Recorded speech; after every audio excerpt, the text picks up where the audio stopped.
আল্লাহর নবী জনাব মুহাম্মদ রাসূলুল্লাহ সাল্লাল্লাহু তাআলা আলাইহি ওয়াসাল্লাম দরুদ নবী আমার সাহাবা আবু বকরকে ডাক দিয়ে বলেন, সাহাবা আবু বকর, আমি তোমাদের চেহারার দিকে চেয়ে আমার পুরানো কথা মনে পড়ে যায়।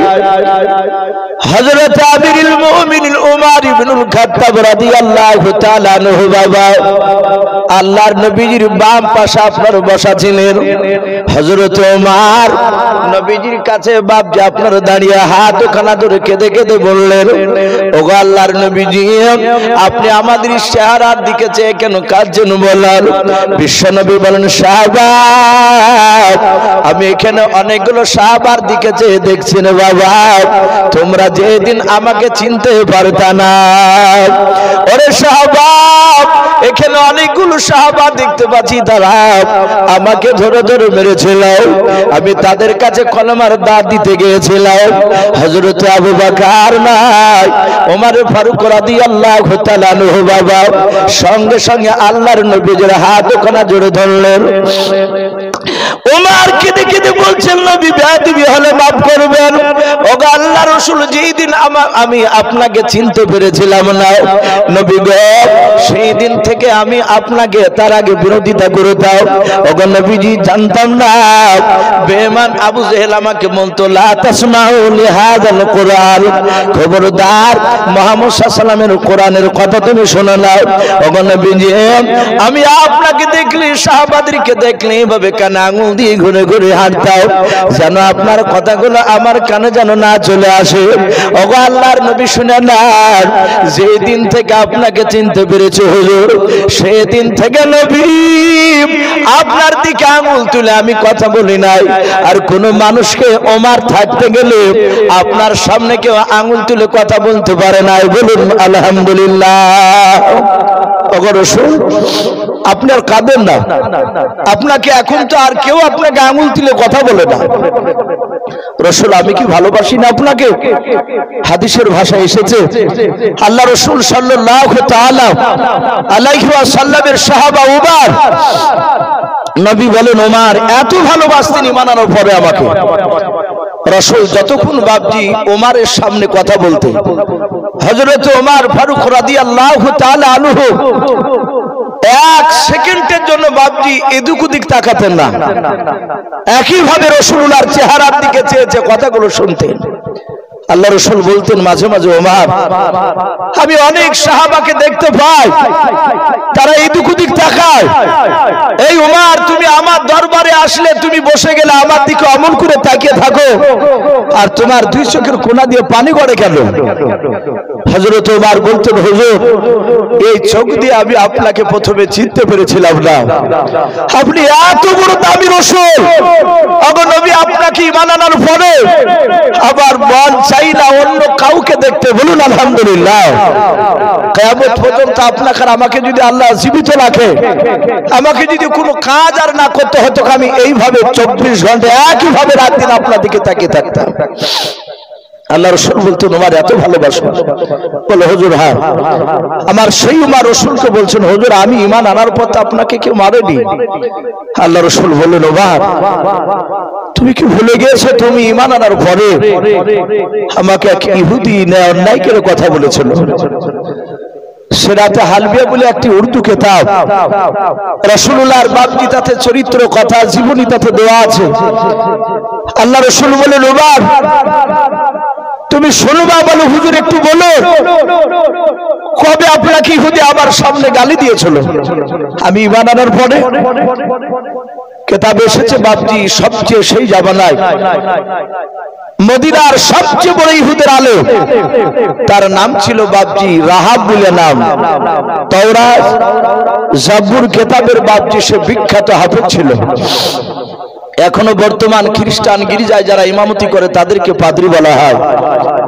ইহুদের আলেম সেই রাহাব পাদ্রী পণ্ডিত, সে তৌরাতে বাপজি পড়েছে আখিরি জামানার একজন রাসূল হবে। সে নবী মুহাম্মদ সাল্লাল্লাহু আলাইহি ওয়াসাল্লামের চরিত্র সব ভালো, কিন্তু তার দুটো চরিত্র বাপজি আপনার নয়, দুটো গুণ। মুহাম্মদ সাল্লাল্লাহু আলাইহি ওয়াসাল্লামের সব গুণ ভালো, কিন্তু তার যে তার দুটো গুণ বাপজি আপনার সবচেয়ে আরো বড় মহৎ গুণ হবে, ভালো হবে। এক নাম্বার, মুহাম্মদ সাল্লাল্লাহু আলাইহি ওয়াসাল্লামের সামনে হাজারো অন্যায় করলে উনি অন্যায়কারীকে মাফ করে দিবেন, বলুন সুবহানাল্লাহ। আল্লাহ রসুলের বাপ যে আপনার যিনি রসুল হবে, তিনি জীবনে আমানতের খেয়ানত করবেন না। এই দুটো গুণ বাপজি ইহুদের আলেম রাহাব কিতাবে পড়েছে। পড়ার পরে তার একটা ভাতিজা ছিল, কেউ লিখেছেন তার ভাতিজার নাম ছিল উসামা। তো সেই ইহুদি আলেম তার ভাতিজা উসামাকে ডেকে বলছে, ভাতিজা তুমি কোথায় যাবা? বলে, চাচা জি আপনি তো জানেন আমি শাম দেশে ব্যবসা করতে যাই। ইহুদির আলেম সেই রাহাব পাদ্রী বলল, ভাতিজা তুমি যদি শাম দেশে যাও, ওখানে গিয়ে যদি মানুষ বলা বলি করে যে আখিরি জামানার পয়গম্বর মুহাম্মদ রাসূলুল্লাহ সাল্লাল্লাহু আলাইহি ওয়াসাল্লাম এই মক্কা নগরে জন্ম নিয়েছে এবং উনি নবুয়তের দাওয়াত দিতে শুরু করেছে, তাবলীগের কাজ করছে, এই কথা যদি শুনতে পাও ভাতিজা, তাহলে একটু যত তাড়াতাড়ি পারো এসে আমাকে বলবা। বাপজি আমার সোনা লালেরা, এমন একজন রসুলকে আমরা পেয়েছিলাম যে রসুল মক্কাতে জন্ম নিয়েছে, মদিনাতে রাসূলুল্লাহ যায়নি, অথচ মক্কা রাসূলুল্লাহর নবুয়তের কথা মদিনায় পৌঁছে গিয়েছে, বলুন আলহামদুলিল্লাহ। শাম দেশে বুশরায় বিভিন্ন বাজারে বাপজি প্রচার হয়ে গিয়েছিল। আমরা কয়েক মাস হয়ে গেল বাপজি, ওই যে কর্ণাটকের একটা মুস্কান বলে একটা ইমানদার বোন আমার, অনেক মানুষের নামটা মনে আছে, কলেজে যাচ্ছিল, আর ওই সময় জোর করে বাপজি তার সামনে অন্য স্লোগান দিচ্ছিল, আর উনি সেই তার প্রতিবাদে যারা ইমানদার হয়, আল্লাহওয়ালা হয়, তারা বাপজি পৃথিবীর একমাত্র আল্লাহকে ছাড়া কাউকে ডরায় না, ভয় করে না। আপনি আমি যদি ভয় করি, জানতে হবে আমরা পূর্ণাঙ্গ ইমানদার মুমিন এখনো হতে পারিনি। কিন্তু রাসূলুল্লাহ বলেছেন, যারা আল্লাহর উপর ঈমান আনবে, আল্লাহকে যারা বিশ্বাস করে নেবে, ঈমান পূর্ণ হয়ে গেলে তারা আল্লাহকে ছাড়া কাউকে ভয় পায় না। উনি নারে তাকবীর বলে বাপজি সে বোনটা স্লোগান দিয়েছিল, মনে পড়ছে না আপনাদের? গোটা পৃথিবীতে বাপজি আপনার মুসলমানদের ঈমানকে জাগিয়ে দিয়েছিল মেয়েটা। আমরা মেয়েটাকে বাস্তব চোখে দেখিনি, কিন্তু ইউটিউবে আমরা অনেকে বাপজি মোবাইলে দেখেছি সে বোনটাকে। আল্লাহ রাসূল সাল্লাল্লাহু তাআলা আলাইহি ওয়াসাল্লাম মক্কা নগর থেকে বাইরে যাওয়ার আগে রাসূলুল্লাহর কথা চারিদিকে ছড়ে গিয়েছিল। কেন? কিতাবে লিখেছে বাপজি কাবা শরীফ সারা পৃথিবীর মধ্যে মধ্যস্থল জায়গা, আর কাবা এমন একটা কাবা যে সারা পৃথিবীর মানুষ সেখানে বাপজি হজ করতে যায়। আপনার আমার টাকা যদি বাপজি হয়ে যায়, ইসলামের শরিয়াতে যে বাপজি নেশাবে মালিক বলা হয়েছে, হজ যে বাপজি আপনার ফরজ, সবার উপর নয়। তাহলে আপনার আমার উপর ফরজ হয়ে গেলে বাপজি হজ করতে না গেলে গুনাহ আছে। কিন্তু এখন আবার নতুন করে বাপজি একটা সিস্টেম উঠেছে, টাকা ফরজ হয়ে গেছে তার বড় হজ করা। চালাকি করে বলছে যে আমি উমরাতে যাচ্ছি, বড় করে খানা দিছে। বলে চাচা বড় হজে গেলেন না? বলে বাপ একবার দেখে আসি। প্রথমে দেখে আসে, তারপরে এবার বড় হজে যাব। 100-র মধ্যে বাপজি 98 জনা ওই উমরা করেছে আর বড় হজে যাচ্ছে না। ওই টাকাকে বাঁচানোর লোকে, যে টাকা কম দেখছে উমরাতে, লোক জানবে যে মদিনায় গিয়েছিল, রাসূলের কবর জিয়ারত করেছে, যেখানে অনেকগুলো লোক। আবার হাজী সাহেব না বললে রাগ করছে, আমি কেন কথাটা বললাম, উমরাতে করে এসেছে। আমি বললাম কি ব্যাপার দাদা, কেমন আছেন? সালাম দিয়ে তখন বলছে, হ্যাঁ মৌলভী মানুষ তুমি, আমাকে হাজী সাহেব বলে সালামটা দিলে না আগে? হাজী বলেন এদিন এর রাগ। তা আমি বললাম দাদু মাফ করবেন, আপনাকে হাজী বলা যাবে না। তোমরাই ফতোয়াবাজি করে বেড়াও, তোমরাই বলো না, তাছাড়া প্রায় লোক আমাকে হাজী সাহেব বলে। এখানে দিন 10 আগেকার কথা বলছি বাবজি। হজ এমন একটা জায়গা, আল্লাহ রাসূল মক্কাতে জন্ম নেওয়ার আগে কাবা শরীফে বাবজি মক্কাতে পৃথিবীর মানুষ হজ করতে যেত। কথা সত্য না মিথ্যা বলো? তারা হজে যেত, কিন্তু তখনকার হজের নিয়ম ছিল আলাদা। আল্লাহ রাসূল সাল্লাল্লাহু তাআলা আলাইহি ওয়াসাল্লামকে আল্লাহ এমন একটা জায়গায় পাঠিয়েছিলেন মক্কাতে, সারা পৃথিবীর মানুষ সেখানে হজ করতে যায়। মক্কা নগরে রাসূলুল্লাহ কলমার দাওয়াত দিয়ে দিয়ে দেখলেন সবাই মানে না, সবাই রাসূলকে মানেনি। আল্লাহ রাসূল শুনতে পেলেন সেই মদিনা থেকে, তখন তো মদিনার নাম ছিল না, নবীজি মক্কা থেকে মদিনাতে হিজরত করে যাওয়ার আগে ওই মদিনার দেশটার মদিনা ছিল না। কোরআন শরীফের তাফসীরে পাওয়া যায় মারফুল কোরআনে দেশটার নাম ছিল ইয়াসরিব। কি নাম বললাম? ইয়াসরিব নাম, এখন যেটা বর্তমান মদিনা হয়েছে। তো ওই ইয়াসরিব দেশ থেকে বাবজি এক নয় দুই নয় 50টা বয়স্ক লোক আর যুবক ছেলে মিলে তারা দল বেঁধে বাবজি হজে এসেছে। আল্লাহ রাসূলের কাছে একটা বাচ্চা ছেলে গিয়ে বললেন, ওগো আল্লাহ রাসূল, ইয়াসরিব অর্থাৎ মদিনা থেকে 50টা লোক আমি দেখে আসলাম, তারা কাবা শরীফের পাশে দূরে তারা তাম্বু টাঙিয়ে আছে, তারা বৈকাল বেলায় তাম্বু টাঙালো। আল্লাহ রাসূল কই বাচ্চা ছেলেটা ভালোবাসতো, নবীর উপর ঈমান এনেছিল। আল্লাহ রাসূল বললেন, বাবা সত্যি বলে? হ্যাঁ।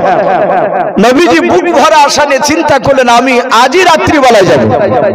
ওরা বিকালে এসেছে, তাম্বু টাঙিয়েছে, আমিও গিয়ে ওই ময়দানে গিয়ে তাম্বু টাঙাবো। তাম্বু টাঙিয়ে সারা রাত সেখানে কোরআন তেলাওয়াত করব, আল্লাহর ইবাদত করে সকালবেলা আমি ওই মদিনাবাসীদের কাছে গিয়ে এই দ্বীনের দাওয়াত, কলেমার দাওয়াত দেব।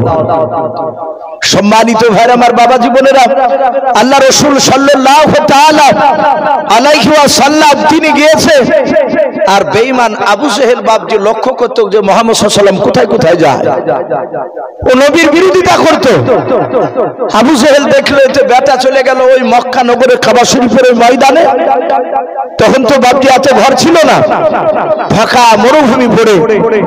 আল্লাহ রাসূলকে যেতে দেখে বাপজি বেঈমান আবু জেহেল রাত্রি বেলায় আরো 9টা লোককে, কেউ বলেছেন 10টা লোককে দেখে সে একটা দল গুছিয়ে নিয়ে মদিনার সব বাপজি আপনার তাম্বুতে গিয়ে মানুষকে ডাকলো।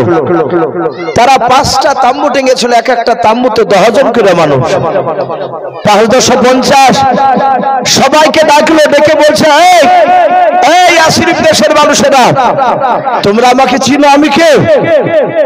আল্লাহ রাসূলের ব্যাপারে বাপজি তারা তো জানে না, নবীর নামই শুনেনি তারা। আবু জেহেল বলল, আমি মক্কার বড় নেতা, আমি তোমাদের বাপ দাদাদেরকে ভালোবাসি, শুনে নাও, আমি তোমাদেরকে একটা কাজ থেকে সাবধান করতে এসেছি। মদিনার বয়স্ক লোকেরা বলল, ভাই আবু জেহেল, আমাদেরকে কোথা থেকে সাবধান করবা? ডাক দিয়ে বললো, ওই দেখো তাম্বু দেখতে পাচ্ছ, রাসূলুল্লাহর তাম্বুকে দেখাচ্ছে, জাইতুন তেলের বাতি জ্বালিয়েছে। বলে, হ্যাঁ দেখতে পাচ্ছি।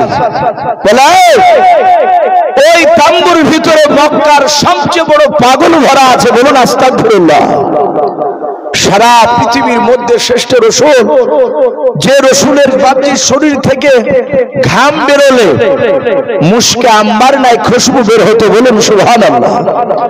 যে রাসূলুল্লাহ রাস্তা দিয়ে একদিন হেঁটে গেলে, তিরমিজি শরীফে এসেছে, ওই রাস্তায় রাসূলুল্লাহ বাপজি 14 দিন না গেলে ওই রাস্তায় নবত খুশবু পাওয়া যেত। মক্কার লোকেরা বলতে গিয়ে রাস্তায় দিয়ে রাসূলুল্লাহ গিয়েছে, আর সেই রাসূলকে বাপজি মক্কার বেঈমান আবু জেহেল নবীকে পাগল বলছে।